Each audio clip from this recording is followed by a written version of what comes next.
healthadvisor.com. I'm Patrick Carter, your host, and I want to talk today on episode 6 about something extremely important, and that is vitamin D.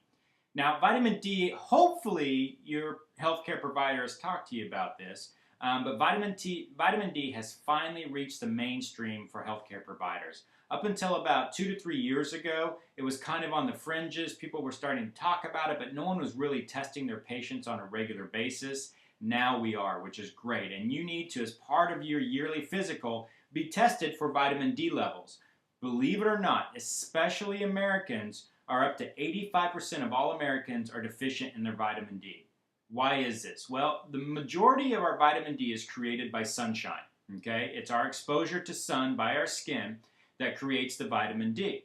Well, studies have shown the farther that you live away from the equator, the higher the risk of having vitamin D deficiency.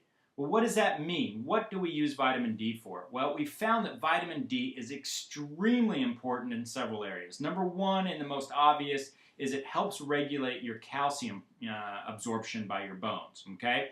A lot of people, especially elderly folks, have osteoporosis or osteopenia, which is the fancy terms for having the brittle bones or not enough calcium in their bones. Well, you can take all the calcium in the world, but if you're not supplementing or if you have a low vitamin D level and are not supplementing your vitamin D, you're not absorbing that calcium into your bone. Your bone has to have vitamin D in order to absorb the calcium. So therefore, that calcium is just basically being wasted. That's why it's extremely important if you are elderly or you do have osteoporosis or osteopenia or it runs in your family that you do have your vitamin D levels checked at least once a year by your healthcare provider during your yearly physical. The other effects of vitamin D, we know for a fact now that vitamin D is crucial in preventing hardening of the arteries or coronary artery disease or what causes heart attacks. And that by having low levels of vitamin D, you increase the risk of having those cholesterol plaques form in the small arteries around your heart, and it can actually lead to heart attacks. Also, we know for a fact now that vitamin D is crucial in fighting off cancers. And in fact, in our cancer patients, especially with breast cancer, prostate cancer, melanoma, skin cancer, that patients that are deficient in vitamin D have a much poorer prognosis than those who are supplementing and having therapeutic levels of vitamin D. Vitamin D is known to kill cancer cells. We've now proven that in double-blinded randomized trials, and so now we are using that in part of our treatment and aiding in the treatment of cancer. Now, what do? Okay, so you are deficient in vitamin D. Well, it's really easy. That is exposure to sunlight. Now, I know a lot of people are, anti-sun, and rightfully so. You shouldn't do anything in excess. So, sunburns, absolutely 100% terrible, bad for you, and cause cancer, okay? 20 minutes out in the sun every other day, and you can use a sunscreen. Sunscreen of 8 and below will allow enough of the UV light, or the ultraviolet light, to penetrate into your skin and form vitamin D. But if you want to use sunscreen up to a level of an SPF of 8 and just 20 minutes of sun exposure so that you don't get sunburned, okay, will be enough every other day to adequately replace your vitamin D level to a therapeutic level, okay, in majority of the cases. Now, this is medicine, so never is there 100%, but in the majority of the cases, every other day, 20 minutes of exposure to the sunlight will be enough for you to have therapeutic vitamin D. Okay.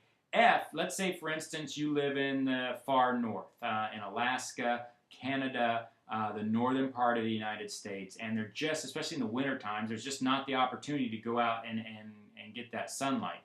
You can take oral supplementation of vitamin D. However, and I want to stress this very much, you can get toxic by taking supplements of vitamin D. So if you are going to take vitamin D supplements, you need to have your levels checked on a periodic basis, okay, to make sure that you do not go toxic with that, because the toxicity of vitamin D can actually cause you to lose calcium out of your bones and actually cause osteoporosis or osteopenia, okay? So if you're going to supplement with vitamin D, it's absolutely 100% critical that you get those levels checked on a regular basis. Now, something else you can do where you don't have to supplement is fish. A lot of your cold water fish, like codfish, salmon fish, are high in vitamin D. So if you'll supplement your diet with those cold water fish, that will also increase your vitamin D levels so that you may not have to supplement. And in fact, in the winter months, if you stock up on eating those cold water fish,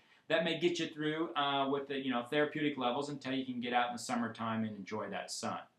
So once again, please make sure you're getting your vitamin D level checked every year during your physical when you see your healthcare provider. You must insist on it. Hopefully your healthcare provider is up to date now and is starting to screen all their patients once a year when they come in for vitamin D levels. If not, please recommend it. As always, I'm going to link some information below this video for you to follow up. You can even print it off and take it into your doctor or your healthcare provider so that they can be educated as well if they're not up to date on this. And as always, if you have any questions or any concerns or any comments, please either email me or leave your comments in the comments section here. I read every single comment that is placed on the website. And if you have any other questions, please feel free to call me. And once again, hopefully this information will help you lead a healthier and more fit life. Thanks, everyone.